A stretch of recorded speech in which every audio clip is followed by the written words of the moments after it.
On August 2nd, 1963, 4-year-old Bobby Panknin, along with his 2 older brothers and his 2 parents, headed off to a camping resort on Deep Lake in Washington state. The following day, Mrs. Panknin, whose name was Edna, decides she wants to take her 3 sons down a logging road that was right behind their campsite that she had heard fed out to this beautiful little waterfall that she thought her sons would like to see. Edna gets the boys ready, she says bye to Mr. Panknin, and then she and her sons take off down this logging road.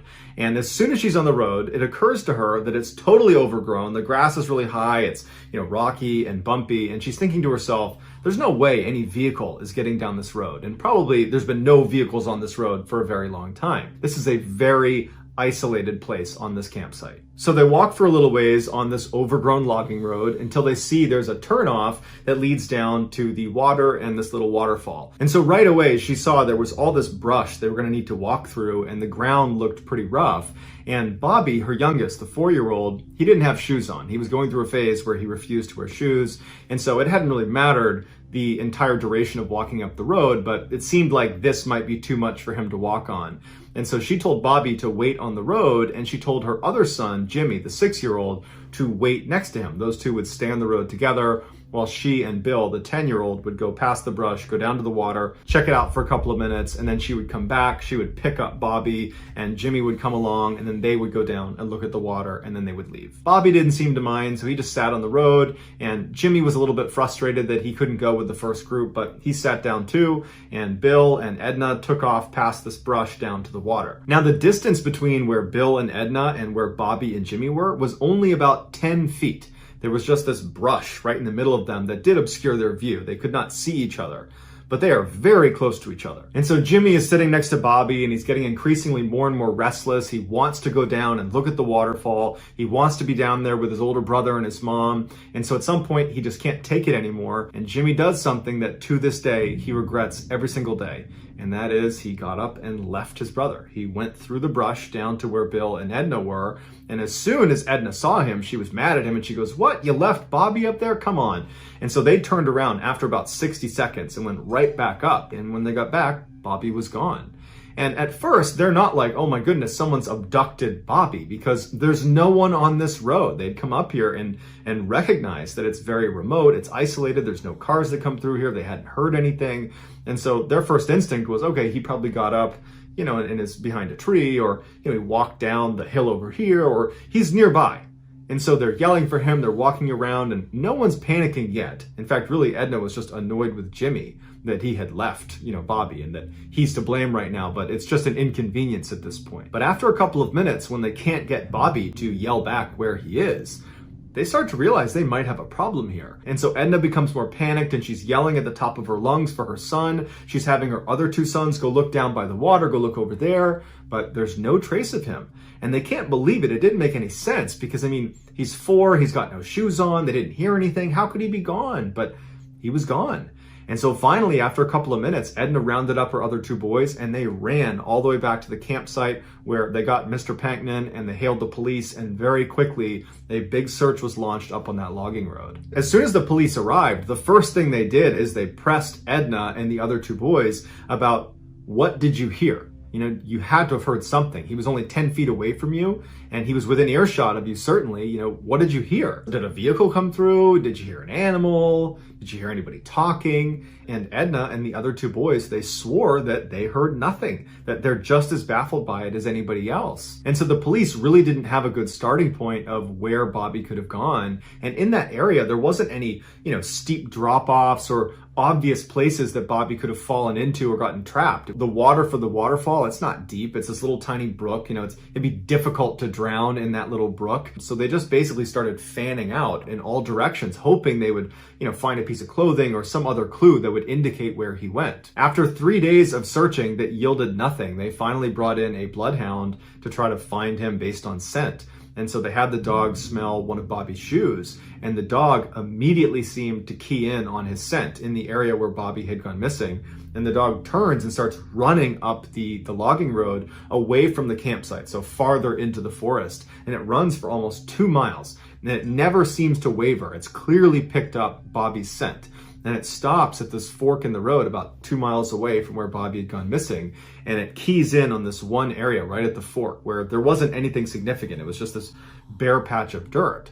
And so the police, they uncover the dirt a little bit. There's nothing there. They're looking around the area. That there's no indication that Bobby was ever here. So they give the scent back to the dog. And again, the dog just keeps tracking to this one section in this fork in the road.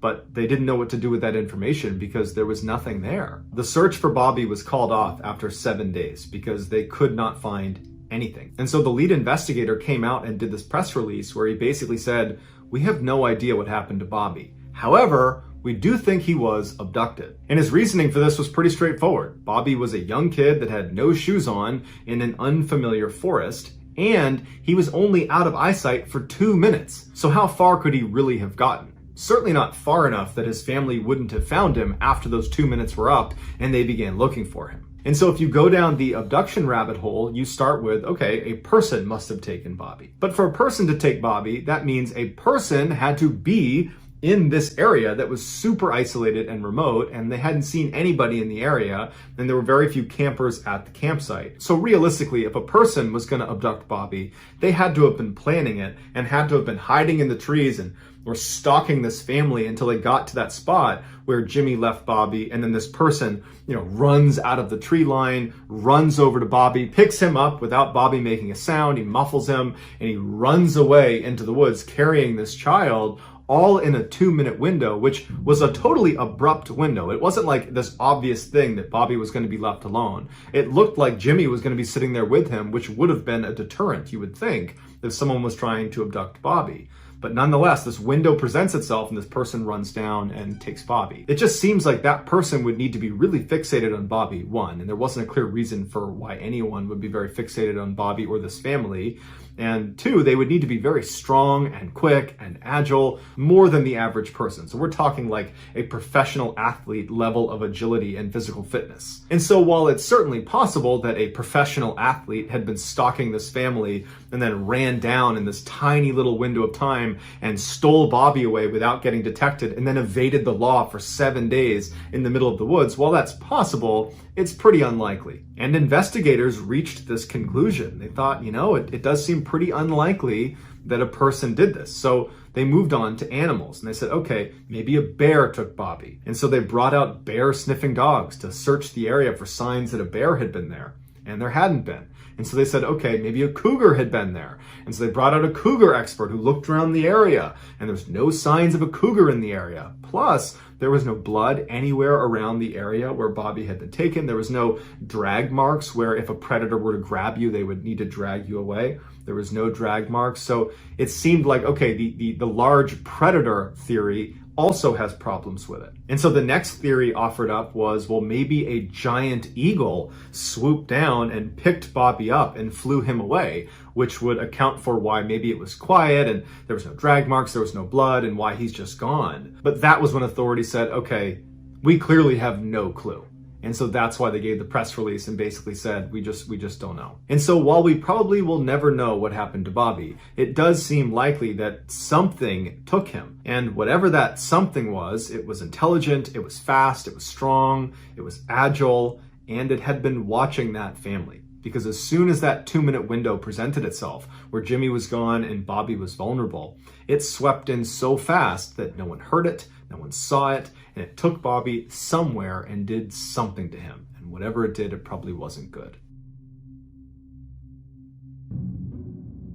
In December of 1961, James McCormick Sr. was on vacation from his job as a fire inspector for the city of Portland, Oregon. And he was feeling bored, he was feeling kind of restless, and he decided he wanted to go do something fun with his 16-year-old son named James McCormick Jr. They settled on going hunting together as they were both avid outdoorsmen, and so they, along with their hunting dog, headed out to Larch Mountain on December 4th. Even though Larch Mountain was only 30 miles from the city, it was known as one of the most rugged and wild areas in the northwestern United States. And so the men arrive at Larch Mountain, they're excited, they hop out of the car, they put their gear on, and they begin hiking into the wilderness. Now, the weather forecasters had said it was probably going to be pretty cold. There might be some light snow in the area, but the weather should hold for their day trip out into the woods.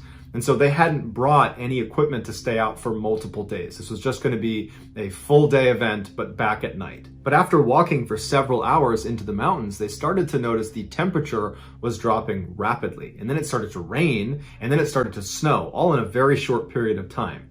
And initially they decided they were going to gut it out and keep walking a little ways, but they decided, you know what, this is awful and our stuff's getting wet and it's going to get dark soon, so let's just turn around and go back. We can go hunting another day. But it had started snowing so quickly that when they turned around to start making their way back to their vehicle, the snow had covered over everything enough that it looked a little bit different.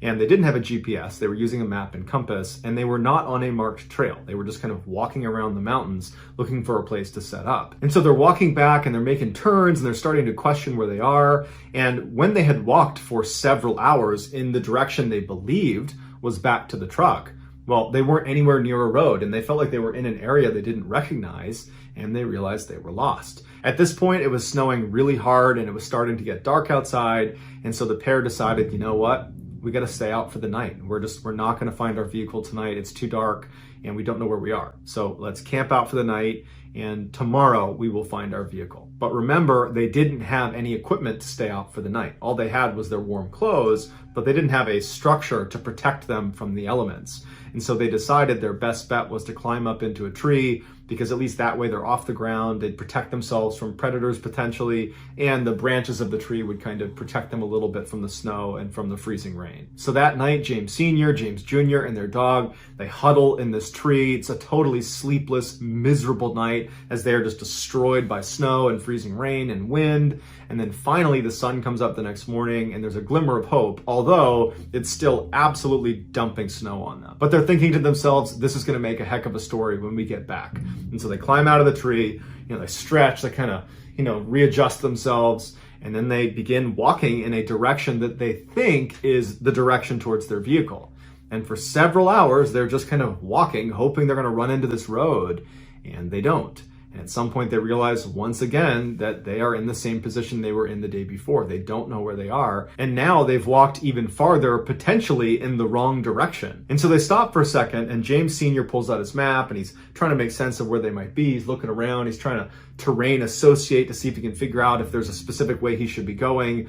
When his son, who was a really tough kid, didn't complain about anything, he said to his dad, I'm feeling delirious. I feel like I can't think straight. And it's hard for me to stand even. I'm going to sit down. And his dad's looking at him, not concerned about this, because it was a pretty miserable night the night before. And so it makes sense he might be tired. But they had slept a full night's sleep the days leading up to this trip. They've only been out in the elements for one day. They do have warm clothes on. They do have food. They do have water. And so he figures his son will just sit down for a minute and then he'll get back up and be rejuvenated and they'll keep moving out. And so James Sr. continues looking at his map. He's looking around, kind of waiting for his son to say, okay, I'm ready to start moving again. But his son just continues to deteriorate. He's speaking in nonsense and he can't stand up. And this was the first time that James Sr. really started to feel concerned for their actual safety. Because even the night before when they were up in the tree, even then it just felt like it was this crazy thing that was happening to them and that everything would be fine. And even that morning when they got up and it was still snowing and they're still lost, he had that optimism, and so did his son. But now thinking, okay, we are potentially staring down another night out here and we're going to eventually run out of food and water. Our clothes are starting to get wet. The temperatures are dropping below freezing. We don't have a tent. We don't have a shelter. And now something's wrong with my son, which is concerning in and of itself. But if he can't move, then we can't make progress towards getting out of the situation. And so James Sr., who was this really fit fireman, he said, okay, I'm going to pick you up and I'm going to carry you. And he picked his son up, fireman's carry, put him over his shoulders. And for 3 hours, James Sr. just continues to march around looking for the way out. And after 3 hours, when they had not gotten anywhere closer to a road or any civilization, and now it was dark out again, he collapses with his son and he puts his son down by a tree and he sits down next to him and he's totally defeated.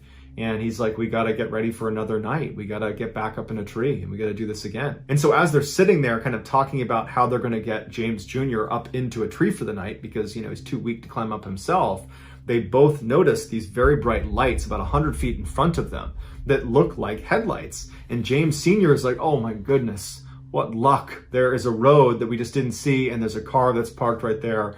I'm going to go up and communicate with them and tell them that we are stuck out here and see if they can give us a ride. Stay right here. I'll be right back. And so James Sr. gets up and starts running towards these lights because these lights are their lifeline, and he wants to get to them before they potentially pull away without realizing, there's some people that really could use some help here.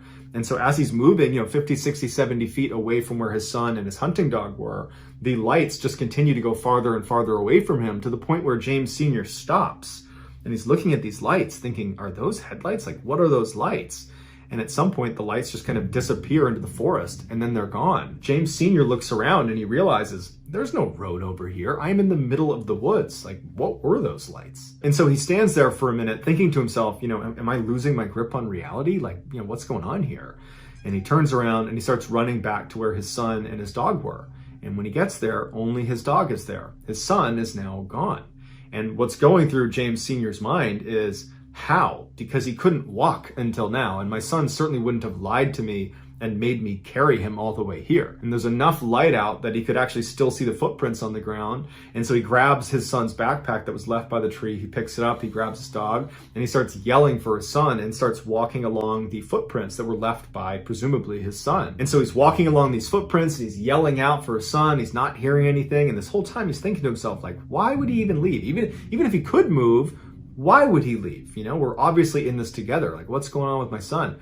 And so he's walking, and after about 30 minutes of walking along these footprints, because the snow was coming down so heavy, the prints were getting harder and harder and harder to track because they were filling in with snow. And finally, it got dark out, and then he really couldn't see the prints anymore. And now James Sr. is absolutely panicked. This is a nightmare. Where's my son? What were those lights? Oh my gosh, it's going to be another night out here. And he just picks a random direction, and holding onto his son's stuff with his dog, he just starts running. The next day, James Sr. and his dog would stumble into this lodge that was about 6 miles away from where they had parked their car over at Larch Mountain. Now, that doesn't mean they moved 6 miles to get there. They probably zigged and zagged all over the mountain, and they covered much more than 6 miles, but it was a 6-mile shot to this lodge. They stumble inside, and it was just a miracle that he had found it. He basically had ran all night until he found a road, and he traced it up to this lodge, and he told the staff inside, my son is missing. We've been gone for 2 days now. He's out in the middle of the woods. He's hurt. Someone needs to go out there. And so very quickly, the police were called, and word spread to the firefighters in Portland, Oregon that, the fire inspector's son is missing. And so 200 off-duty firefighters made their way up to the mountain as well to assist in this search. The paramedics wanted James Sr. to just go to the hospital and let the searchers do their job. But James Sr. was not about to leave his son, and he refused medical attention, and he went out with the first group of searchers. And somehow he was able to get them to the rough area that he was able to recognize as, roughly where his son had been sitting when he went missing. They searched that area and very quickly found James Jr.'s glasses case, as well as his boots and his socks, but no James Jr. Later in the day, though, they would find James Jr. He was about 1,000 feet away from where his boots and his glasses case were found, at the bottom of this cliff, and he was deceased. Now, initially the thought was, well, he must have gotten confused and walked away from where he had been told to sit and fell off this cliff. But they determined he did not die from the fall off this cliff. He had made his way down to that cliff and then died of exposure. So how was James Jr. able to suddenly be able to walk again? And once he had that skill back, why didn't he go to his dad? Why did he walk away from him? And why did he take his shoes and socks off to do that as well? And what were those lights that James Sr. saw in the middle of the woods? Because they weren't headlights. And it was only when he went to investigate them that suddenly James Jr. up and walks away. In early July of 1953, Mr. and Mrs. Huggin, along with their 3 young daughters, left their home in Winnipeg, Canada for a 6-week summer vacation. They were headed to the girls' grandparents' summer cabin in Wade, Ontario, which is one of the more remote and wild sections of Ontario. Their cabin was right in the middle of this huge swampy forest, and they were not too far from one of the biggest lakes in Ontario called Fox Lake. The family arrived late on July 4th, so they didn't do anything when they arrived. They just hung out at the cabin. And then early the next day, all the adults decided they wanted to take the girls to Fox Lake for the day. So they began gathering all the supplies they would need while the 3 girls played outside the cabin. Now, there's no neighbors or anybody else anywhere near this cabin. And so it was totally normal to have the girls just play outside. They were not concerned about, them getting taken or something. And so the 2 older older girls played in the front yard of the cabin, and Geraldine, the 5-year-old, was playing on the side of the cabin. So the 2 girls in front couldn't see Geraldine, and the adults, they were keeping their eye on all 3 girls, but they were mostly just kind of going in and out of the cabin, getting their stuff together, periodically poking their head out, but the girls were fine. At 10 a.m. that morning, the parents had finally packed up the car, and they were ready to collect the girls to head over to the lake. And so they went outside, they got the 2 girls that were out front, and they went to the side of the house, and they couldn't find Geraldine. Now, they weren't worried because where could she have gone? And so they walked around the house, they're yelling for Geraldine, and they asked the 2 girls, have you seen Geraldine? Where'd she go? And they're like, oh, we don't know. She was just over on the side of the house a minute ago.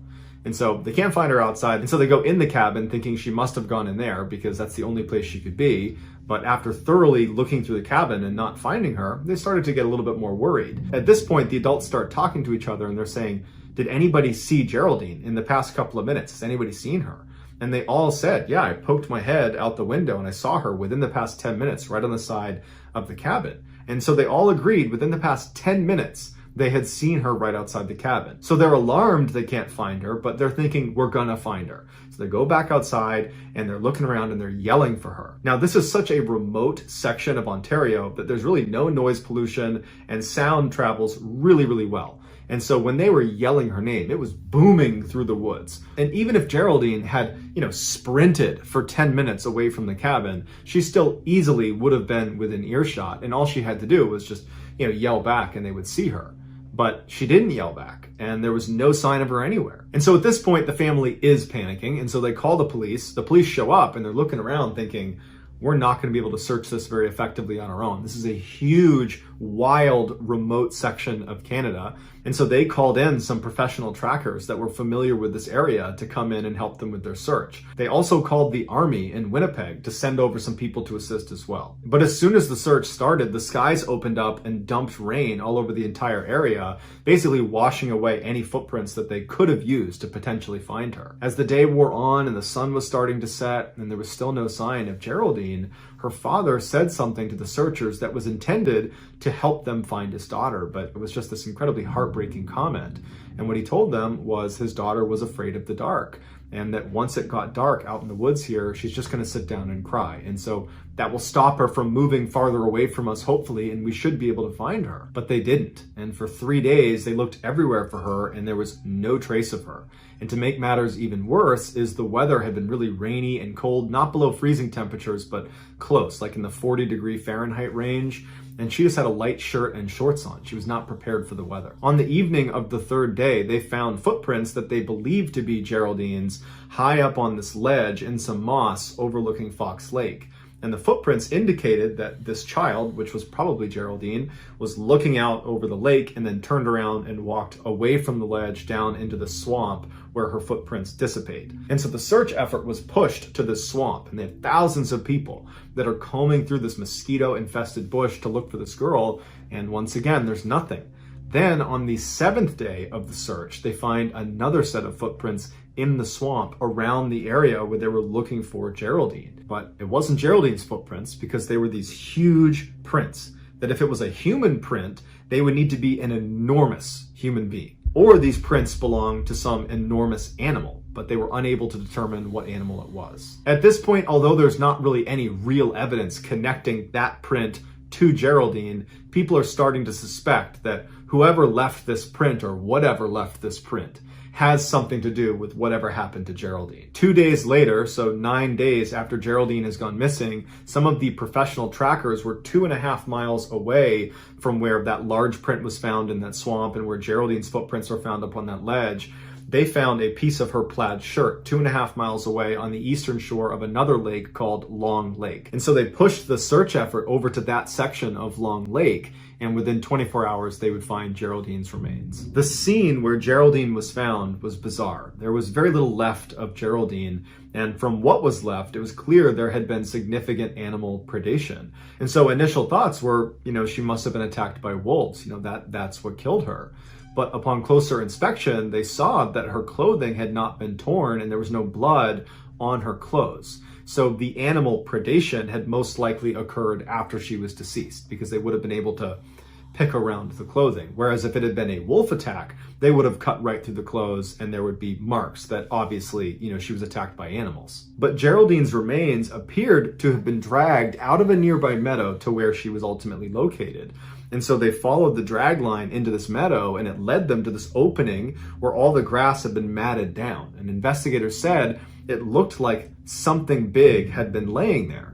And they speculated that that might have been the area where Geraldine had been killed, and then afterwards animals had dragged her over to where she was found. And so investigators are like, well, we found that large footprint in the swamp on the 7th day in the same area where we had found Geraldine's footprints, and we thought they might be connected. And now we're finding a large, what appears to be body print in this meadow that's right near where Geraldine's remains have been found. And so probably whoever or whatever left that print in the swamp is the same one that left this print here in the meadow, and therefore is probably Geraldine's killer. But this left investigators with two theories that didn't really make any sense. The first one was, okay, these prints, the swamp print and this body print, belong to an enormous person, like a giant, who ran up to the cabin and abducted Geraldine and ran off, and no one saw them or heard them. And for weeks, they've managed to totally evade capture despite being, again, an enormous person lumbering through the forest. So that seemed really unlikely. One, that this giant person even existed, and two, that if this giant person existed, how could they not get caught? They're so big running through the forest, they would be easy to spot. But if you rule out the enormous person theory, you're left with the enormous predator theory, which does make more sense on the surface because there are enormous predators that have attacked humans, so that does happen. But when they looked at her remains, they ruled out a wolf attack, and really, they ruled out animal attacks. But if this is an enormous predator, how did it kill Geraldine? The family was told that unfortunately, because there wasn't enough left of her, they weren't able to determine a cause of death. And so their best guess is she was probably mauled by wild animals, but they would even level with the family and say, honestly, we don't know what did this.